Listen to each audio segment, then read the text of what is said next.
Hi, hello, how are you all this fine day? I hope that if you're here, you subscribe to this channel if you're not already, and you check out the description box down below. There are ways we can connect, a newsletter for your email. I don't know what I'm doing here, but there you go. It's there for your viewing pleasure. But I wanted to talk about a dilemma I think many of you will understand, and that is receiving criticism. Depending on when you're watching this, for our current environment of everything that is happening for Black Lives Matter and just basically re-education from what we probably learned way back when that was very white-centric and very skewed and probably incorrect.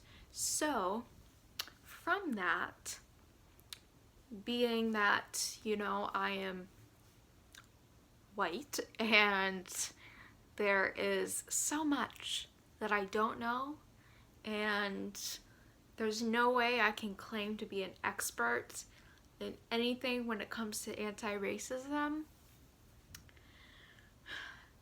There come a lot of opportunities then to receive criticism or receive correction or just generally do things wrong. And being autistic, oh, that's so hard. It's so hard to accept and process. When I think of receiving criticism, I know that my go-to reaction is just shutting down, probably crying, and it doesn't feel good for anyone, but I think for autistic people it's even harder because we can just be so on our track of thinking and be in our zone that trying to see and rationalize that what we've been focusing on isn't right or it should be adjusted, we should figure out how to do things differently. It's a lot to unpack that the one giving criticism might not necessarily take into consideration that there's a whole other process then of understanding the criticism, not taking it emotionally, judging whether that criticism is malicious or it's not. It's a lot to handle on top of figuring out, how can I fix this and do this differently and learn from the mistake and improve, grow as a person. And this situation of anti-racism and what is right now just billowing resources and kind of everyone that is talking about it, we're all kind of throwing a ton of things out there, which should have been done before, but that's beside the point. There's a lot that I don't know and a lot that people who aren't Black don't know, who aren't people of color. So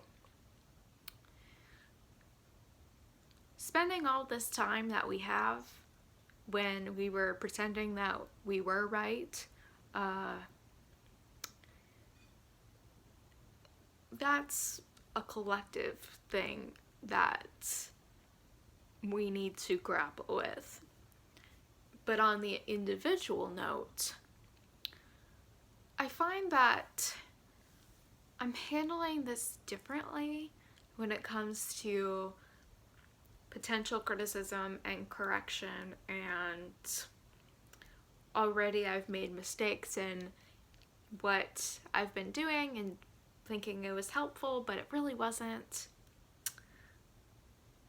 It's easier for me to accept because I'm already coming at the situation knowing that I'm not the expert and I need to learn.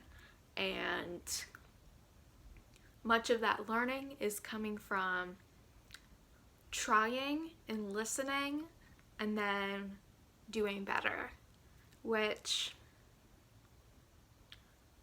we could apply that process to probably everything, but it's easier for me to conceptualize when doing this anti-racism education and work.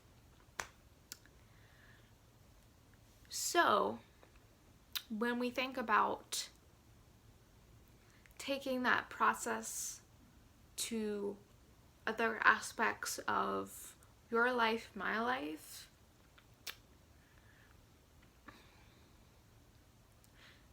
it's a lot about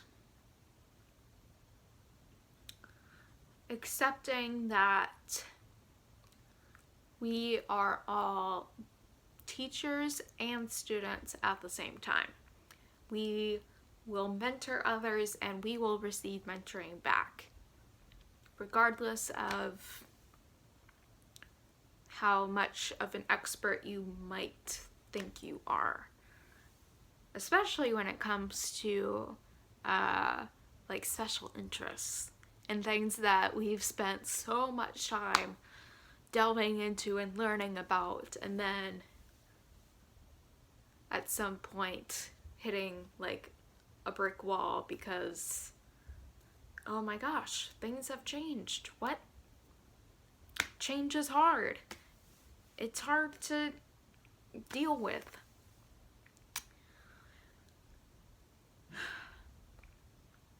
So change and criticism are going hand in hand in a way. So being able to discern that and accept that, something important is giving yourself that time. In neurotypical ways, things go by really quickly. It's hard to take in everything when people just seem to like go, go, go, never stop, and they just roll with everything. But it might take autistic people longer. It might take that extra moment, however long, to sit with it, process how it feels, what's happening, and then act, do what you need to do. So that's a really big takeaway, as well as going into different situations expecting things to change. That's something huge that I've been trying to adopt, is not get too stringent on making a plan, even though I'm going to plan anyway. I'm always going to make a plan, but I'm going to go into that plan with the expectation already that things will change. And I'm making this plan, but it probably 98% of the time won't happen exactly how I see it right now. And the change and the criticism is going to be a part of what I'm already planning and picturing in my head. so then I'm not thrown off completely by a comment that is probably coming from a good place, but you may get overwhelmed by it otherwise.